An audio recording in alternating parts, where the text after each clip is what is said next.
सत्यासाठी आमची धडपड. महाराष्ट्र नाद न्यूज मराठी.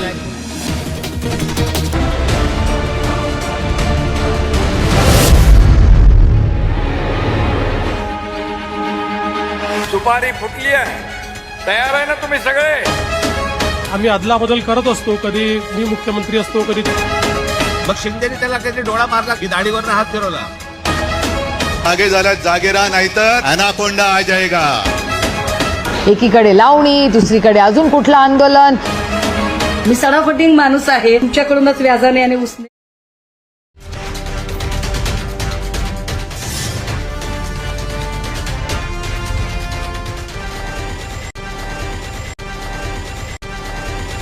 हर पार्टी के जरिए से हर मुसलमान जुड़ता है, लेकिन वर्क के हिसाब से यूसुफ भाई अमरावती शहर में कई सालों से मुस्लिम समाज के लिए कंधे को कंधा लगाकर काम कर रहे हैं, लेकिन पॉलिटिक्स से जुड़कर ही एक नाता रहता है. लेकिन यूसुफ भाई आप इतना होने के बाद में पॉलिटिक्स में क्यों खड़े नहीं रहे आज?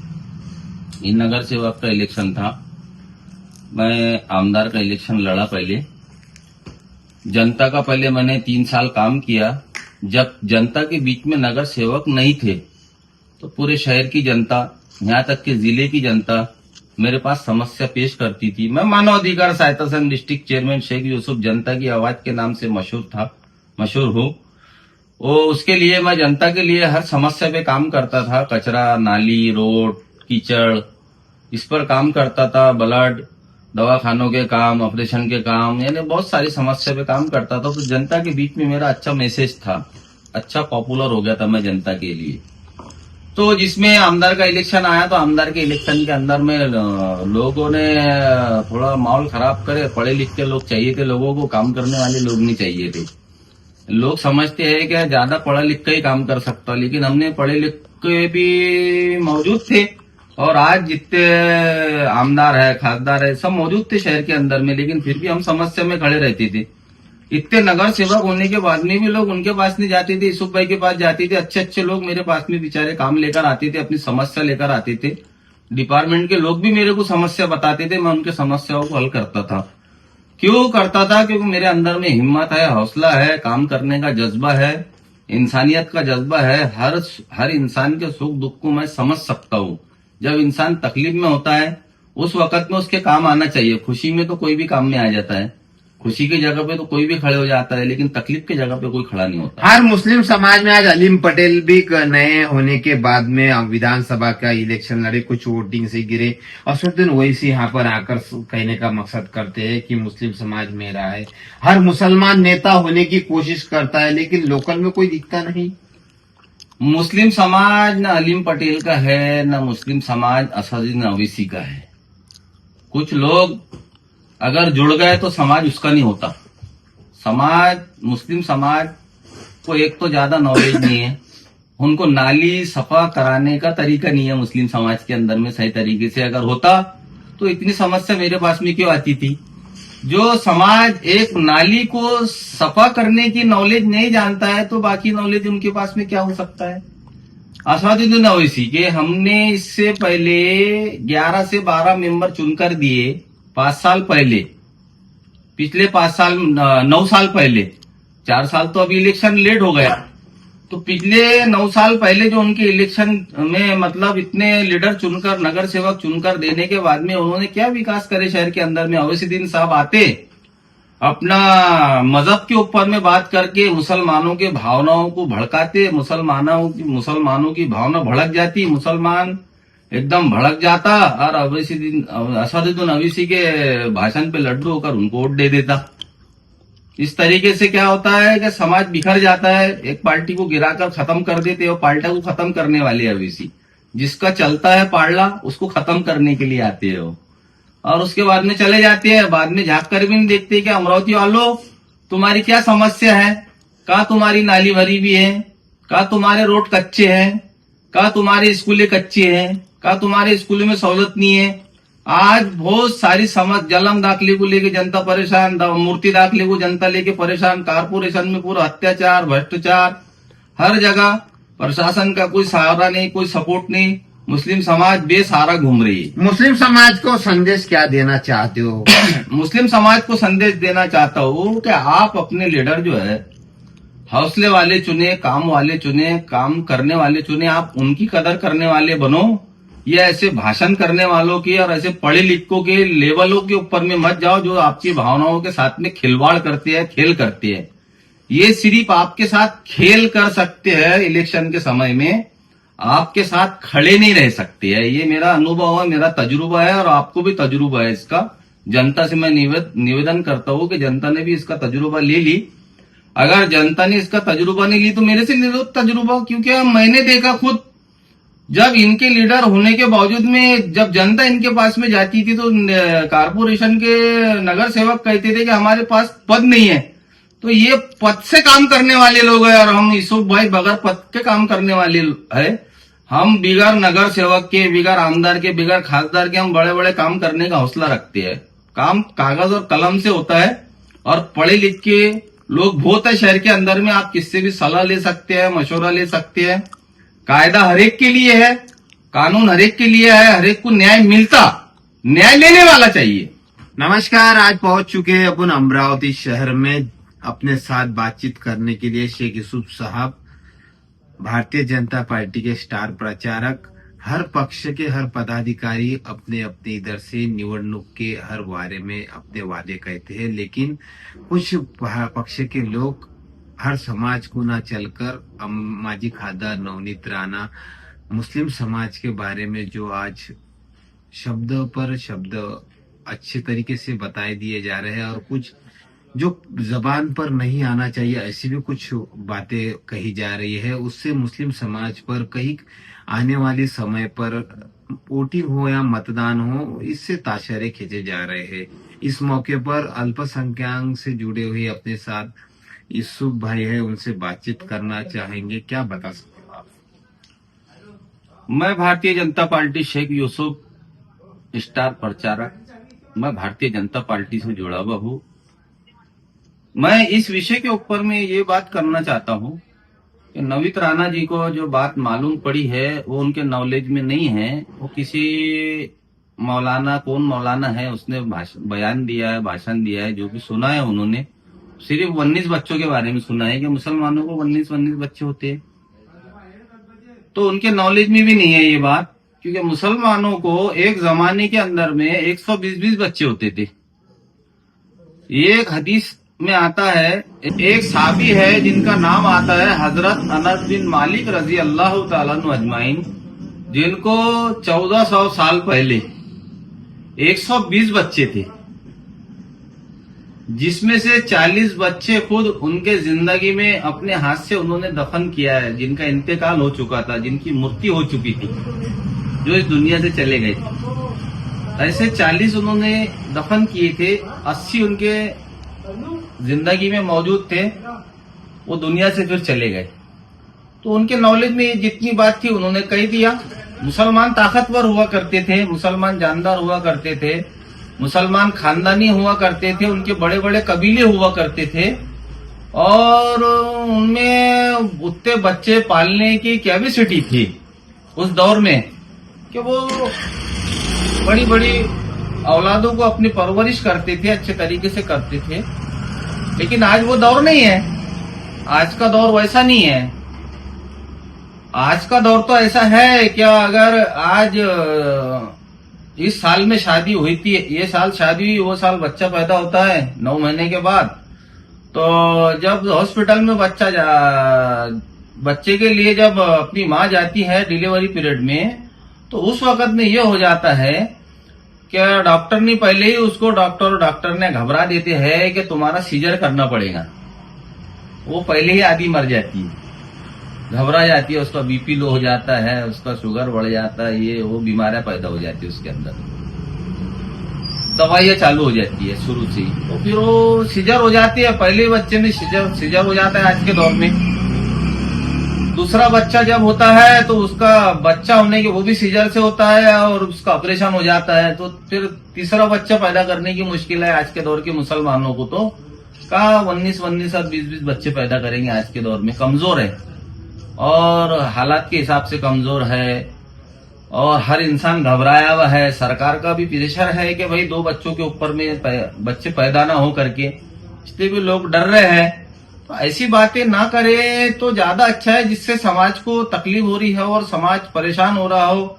और नवीन राणा जी हमारे भारतीय जनता पार्टी से है, उसके अलावा दूसरे पार्टी वालों ने इतना खतरनाक एक्शन लिया है कि नवीन राणा जी को तरह तरह के जो है तो उन्होंने ताने मारा है कि पहले तुम ही बच्चे पैदा करो, पहले तुम ही शुरुआत करो। तो ऐसी बातें अगर ना होए समाज के अंदर में, जिससे समाज की भावना भड़के और समाज के अंदर में एक इंतशार का माहौल हो, चाहे हिंदू समाज में हो चाहे मुस्लिम समाज में हो, समाज तो समाज होता है, इंसानियत इंसानियत होती है, ऐसी बातें ना होना चाहिए, ये हमारा बोलना है।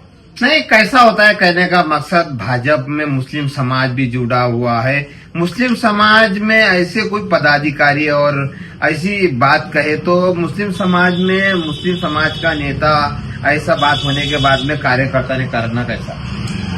ऐसा है कि मुस्लिम समाज तो हर पार्टी में है, लेकिन भाजपा में लोग आने से इसलिए डरते हैं क्योंकि कुछ लोग इक्कड़ दुक्कड़ हमारे भाजपा में ऐसे है जो कुछ शब्द बोल देते हैं तो उनको बुरा लगता है, तो वो हमसे आकर शिकायत करते हैं कि यूसुफ भाई तुम काम कर रहे हैं बीजेपी का इतना खुल के, हमने काम कैसे करना, ये हमको तकलीफ होती है ऐसी बातें सुनने से।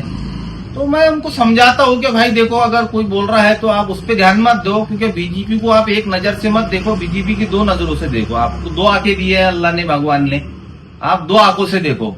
अब कोई अगर किसी के मन को ठेस पहुंचा रहा है तो हमारे प्रधानमंत्री नरेंद्र जी मोदी ये तो हमारे भारत को अच्छा सुकून पहुंचा रहे हैं ना। आज 1500 रुपये महीना हर महिला को मिल रहा है, अक्सर करके ज्यादा महिला को मिल रहा है, कुछ महिला को नहीं मिलता, तो जिसमें मुसलमानों की भी संख्या अच्छी तादाद में 1500 रुपये महीना ले रही है। उससे एक मुस्लिम औरतों को, गरीब बेवाओं को, जो मंगने वालों को, जो गरीब है बेचारे, जो अपना गुजारा नहीं कर पाते, तो एक हमारा समाज उससे भी फायदा उठा रहा है। जो 1500 रुपये महीना मिल रहा है, राशन मिल रहा है महीने के महीने, तो बहुत सारे गरीबों का इससे मसला हल हो रहा है। तो अगर और बहुत सारी योजनाएं हैं जिससे बीमार होता है, दवाखाने में बच्चा जाता है, जवान जाता है, बूढ़ा जाता है, तो उसको हमारे पास में लोग आते हैं, योजना में बैठाना पड़ता है उसको, तो हम योजना का लाभ उसको दिलाते हैं। हर समाज इसका लाभ उठा रहा है, तो हमारे प्रधानमंत्री जी तो पूरे देश को लाभ फायदा पहुंचा रहे हैं ना, तो उनकी योजनाओं से पूरा देश लाभ उठा रहा है। इसलिए प्रधानमंत्री जी को लोग पसंद कर उनके नेताओं को आगे बढ़ा रहे हैं।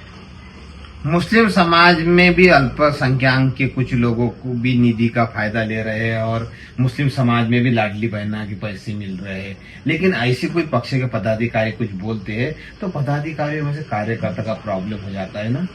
हाँ, नहीं बोलना चाहिए ना। तो इस वजह से हमारे भारतीय जनता पार्टी के मुस्लिम समाज में लोग अल्पसंख्यक में नहीं जुड़ पा रहे हैं। हम बहुत कोशिश कर रहे हैं, लेकिन अभी हम पब्लिक को समझाना चालू है हमारा कि भाई भारतीय जनता पार्टी को आप एक आंख से मत देखो, दो आंख से देखो।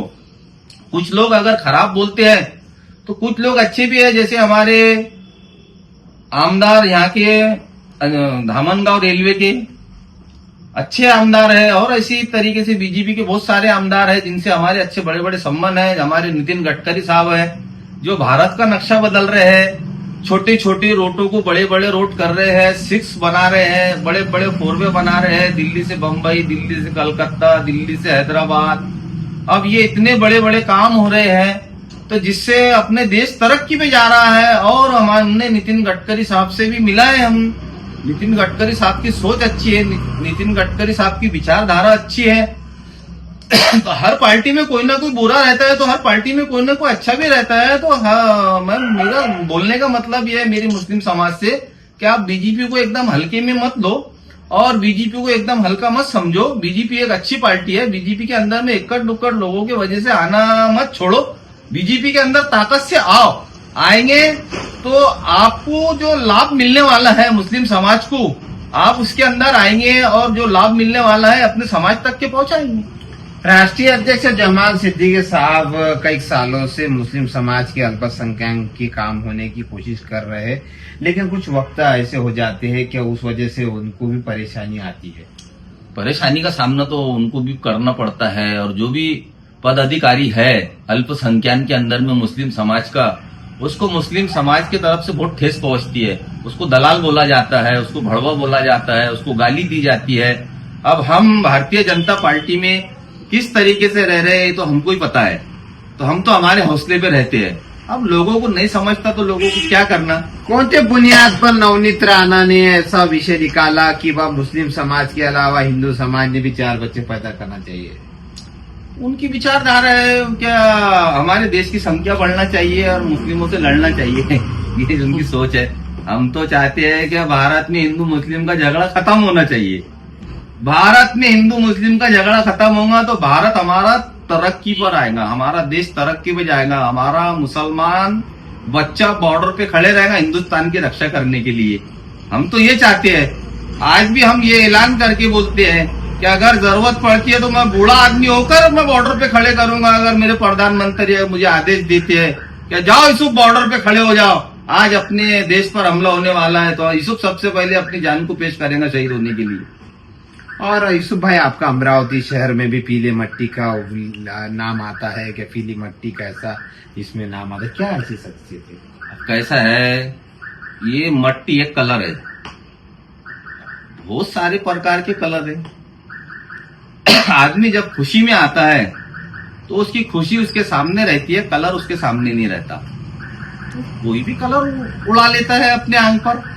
अब हालांकि नहीं उड़ाना चाहिए कलर उड़ाने से इंसान का हुलिया खराब होता है उसकी पोजीशन खराब होती है, उसका लिबास खराब होता है, उसकी सूरत शक्ल खराब होती है, नहीं उड़ाना चाहिए। लेकिन अब कलर है, कोई भी कलर उड़ा ले, क्या फर्क पड़ता है उससे। ऐसा कलर ना उड़ाए कि जिससे अगर किसी का मन दुखे। लेकिन अगर ऐसा होता है तब किसी को नहीं समझता है तो वो कुछ भी कर रहा होता है। अमरावती जिले में नहीं, पूरे महाराष्ट्र में महानगर पालिका के इलेक्शन चल रहे हैं जोरों से, इसलिए अब नगर चुनाव महानगर पालिका के चल रहे हैं। इस मौजूदगी पर अमरावती शहर में महापौर होगा कौन? महापौर का विषय तो ये है कि अभी थोड़ा अमरावती शहर के अंदर में हर पार्टी के अंदर में कुछ ना कुछ गड़बड़ हुई है। जैसे नहीं, स्वाभिमान के युति में 7 या 9 सीटा दिए गए थे, लेकिन 41 सीटा रवि राणा इन्होंने खड़े किए गए हैं। युति हुई तो कहाँ हुई?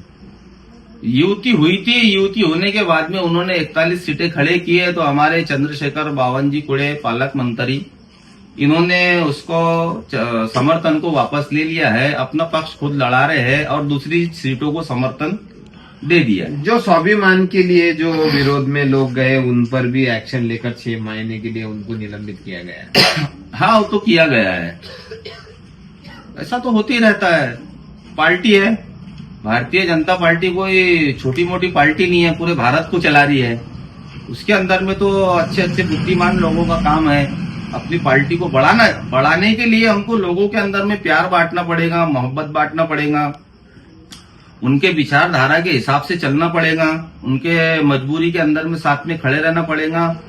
हमको समाज नहीं देखना पड़ेगा, हमको इंसान देखना पड़ेगा और इंसान की मजबूरी देखना पड़ेगा। हर पार्टी को अमरावती शहर में मुस्लिम समाज का नगर सेवक मिला, लेकिन अमरावती शहर में महानगर पालिका में मुस्लिम समाज का चेहरा क्यों नहीं? मुस्लिम समाज का चेहरा सामने आता था। हमको भारतीय जनता पार्टी से टिकट मिल गई थी, लेकिन हमने हमारे लड़के को तैयार किया था। हमारा लड़का किसी वजह से इलेक्शन नहीं लड़ पा रहा है। बोले मैं ये राजनीति के चक्कर में अभी से नहीं गिरना चाहता। आपको अगर इलेक्शन का शौक है तो बोले आप खासदार का इलेक्शन लड़ लेना, लेकिन मेरे को नगर सेवक के इलेक्शन में मत खड़े करो, ये मामूली इलेक्शन है। बोले आपके नजर के सामने आप आमदार का इलेक्शन लड़े हुए हैं और आपको मैं खासदार का इलेक्शन लड़ा दूंगा आगे, लेकिन ये नगर सेवक के इलेक्शन में उसका मन नहीं बोला खड़े रहने का, इसलिए हमने रियायत की है। और लोग नहीं आते, डरते भारतीय जनता पार्टी में आने के लिए मुस्लिम समाज के लोग, क्योंकि उनको तकलीफ होती है। अब वो कुछ बोल इधर उधर से सुन लेते हैं। हर किसी को अपना मजहब अच्छा लगता है, किसी के मजहब के ऊपर बोलो तो उसके मन को ठेस पहुंचती है।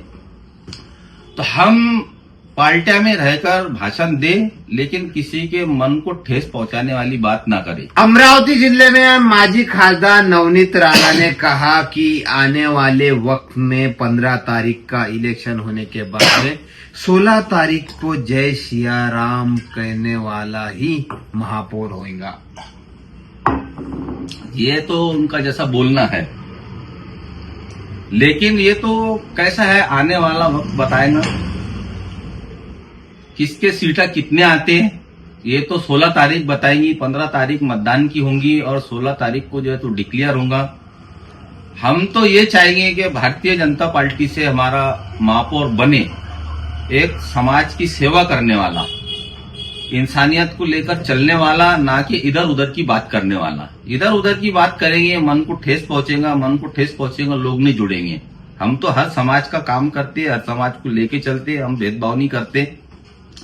हमको तो इंसान चाहिए, इंसान की मजबूरी चाहिए और इंसान से प्यार चाहिए, मोहब्बत चाहिए, नफरत नहीं चाहिए। नफरत खत्म होंगी तो मोहब्बत जिंदा होंगी।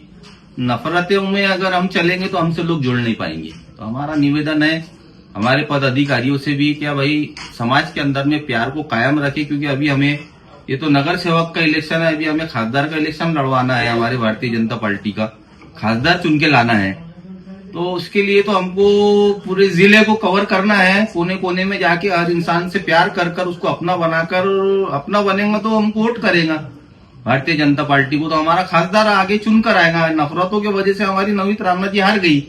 अगर नवनीत राणा जी थोड़ा अपनी बातों पे कंट्रोल कर ले तो ज्यादा अच्छी बात है। अपने साथ यूसुफ भाई इन्होंने कहने की कोशिश की हर पक्ष का पदाधिकारी हो या कार्यकर्ता हो, लेकिन भारतीय जनता पार्टी ने किसका दिल ना दुखे हिसाब से प्रचार में बोले गए तो मतदार पर इसका परिणाम नहीं होगा। लेकिन जमाल सिद्दीकी साहब के जरिए से राष्ट्रीय अध्यक्ष से पूरे अमरावती शहर में नहीं पूरे महाराष्ट्र में अल्पसंख्यक जुड़ा हुआ है, इसलिए आज यूसुफ भाई से अपने बातचीत करें। हमारे साथ में जुड़े आप, तो आपका तहे दिल से शुक्रिया। मैं कैमरामैन के साथ महाराष्ट्र नान मराठी, अमरावती।